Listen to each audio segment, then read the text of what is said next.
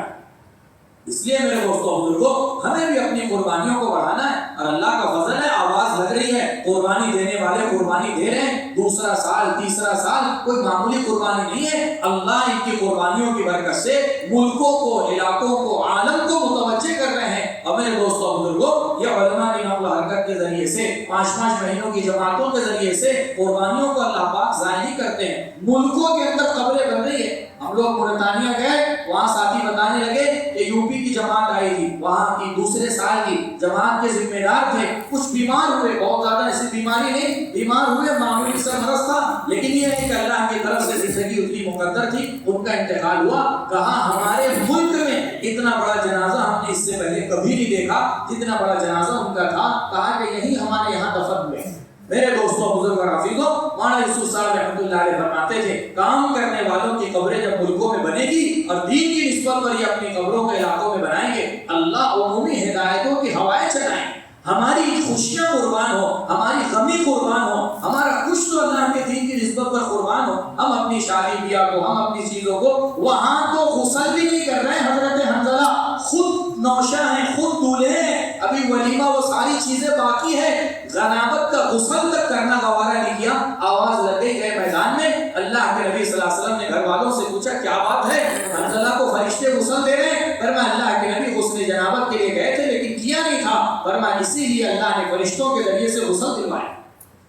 میرے دوستوں بزرگوں عزیزوں ہم چھوٹی چھوٹی چیزوں کی وجہ سے چھوٹے چھوٹے آزار کی وجہ سے ہمارا اپنا خروج آگے پیچھے ہو جائے اور ہماری اپنی نقل و حرکت میں میرے دوستوں سستی ہے جس سے ہمارے اپنے کام کا گراو بھی اور جس کی وجہ سے ہم دیکھیں گے علاقوں کے حالات اور احوال بھی اللہ نے ایک موقع دیا ہے. ابھی ہمارے اپنے زون کے عمومی اجتماعات کی تاریخیں 31 دسمبر سے 11 جنوری تک ملی ہے مشورے سے. یہ موقع ہے اگر اس کو عنوان بنا کر کے یہ عملہ جو ہے یہ ذمہ داروں کا ہے یہ ایک ایک فرد ایک ایک جماعت ہے اگر یہ اپنی تاریخیں طے کر لے کہ انشاءاللہ مسائل حالات یہ تو کام کرنے والوں کے ساتھ موت تک لگے رہیں گے.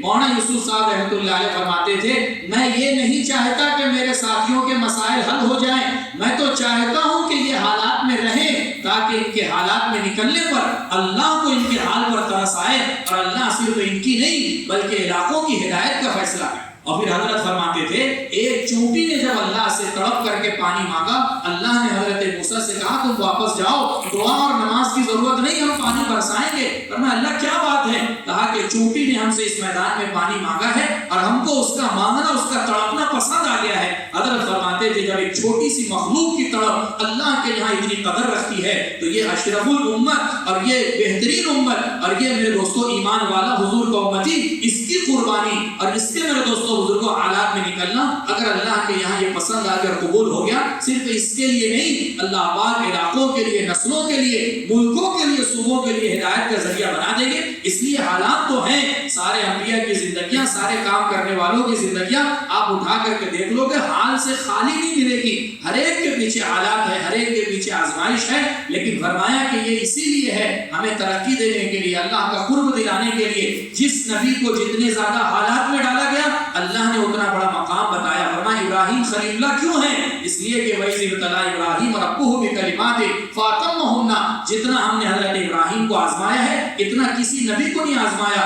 ابراہیم الذی وفا ابراہیم ساری آزمائشوں میں کھرے اترے ہیں. اب ہم ان کو یہ انعام دے رہے ہیں انی جاعلک للناس اماما ہم ان کو ساری انسانیت کا امام بنائیں گے. ان کی آواز پر قیامت تک آنے والوں کو بیت اللہ میں جمع کریں گے. ان کی دعا پر ہم حضور پاک صلی اللہ علیہ وسلم جیسا نبی امت کو عطا کریں گے اور ان کی دعا پر امت محمدیہ کا ہم وجود دیں گے. ان کے ہاتھوں سے ہم بیت اللہ کی بنیاد پر تعمیر کروائیں گے اور ان کے اعمال کو ہم حاجیوں کے لیے ارکان اور حاجیوں کے لیے حج کی تکمیل کا ذریعہ بنائیں گے. ان کی دعاؤں کو ہم ایسا قبول کریں گے کہ اس سرزمین کو برکتوں سے رزق سے ساری چیزوں سے قیامت تک کے لیے بھر دیں گے. اس لیے کہ یہ آزمائش میں رہنے والے اور حالات سے گزرنے والے ہیں. جب انہوں نے آزمائش میں ہر طریقے سے اللہ کے حکم کو پورا کر کے دکھایا یہ سارے انعامات اللہ رب العزت نے اپنی قدرت سے پورا کر کے دکھائے. اس لیے میرے دوستوں بزرگوں جن حال میں ہیں ان حالات میں ہی اور اسی میں اس یقین کے ساتھ کہ میرا قدم دین اور دین کی محنت پر اٹھنا ان حالات کا یقینی حل ہے اور ان حالات کا یقین میرے دوستوں بزرگوں ذریعہ ہے. ہمارے حضرت فرماتے ہیں جمود سے بڑھ کر کے کوئی حال نہیں ہے اور خروج سے بڑھ کر کے کوئی حل نہیں ہے. سارے حالات رہنے کی وجہ سے رکنے کی وجہ سے ہیں اور ان سارے حالات کا حل نکلنا ہے اور خروج ہے. اس لیے میرے دوستوں بزرگوں اب انفرادی طور پر پہلے کھڑے ہو کر کے بتا دیں کہ انشاءاللہ ہونے والے ان زون کے عمومی اجتماعات سے میں اپنی جماعت 4 مہینے کی بنا کر کے انشاءاللہ مکمل کر کے اللہ کے راستے میں ان زون کے اجتماعات سے نکلی. کھڑے ہو کر کے بتا دیں اس کی کھڑے ہو کر کے. عرفان ماشاء یعقوب بھائی ماشاءاللہ جلدی جلدی کھڑے ہو جائیں جلدی جلدی بتائیں ماشاءاللہ. الطاف بھائی اللہ بے یہاں قبول فرمائے. جی ندیم بہت دور ہے سر 4 سال بعد چلی 4 آصف بھائی 4 مہینے الصمد الذي لم يلد ولم يولد ولم يكن له كفوا احد. يا حنان يا منان يا ذو الجلال والاكرام يا سيدنا ويا مولانا ويا غاية رغبتنا ويا خالق انفسنا ربنا ظلمنا انفسنا وان لم تغفر لنا وترحمنا لنكونن من الخاسرين. اللهم صل على محمد وعلى ال محمد كما صليت على ابراهيم وعلى ال ابراهيم انك حميد مجيد. اللهم بارك على محمد وعلى آل محمد كما باركت على إبراهيم وعلى آل إبراهيم إنك حميد مجيد. رب اغفر وارحم وتجاوز عما تعلم إنك أنت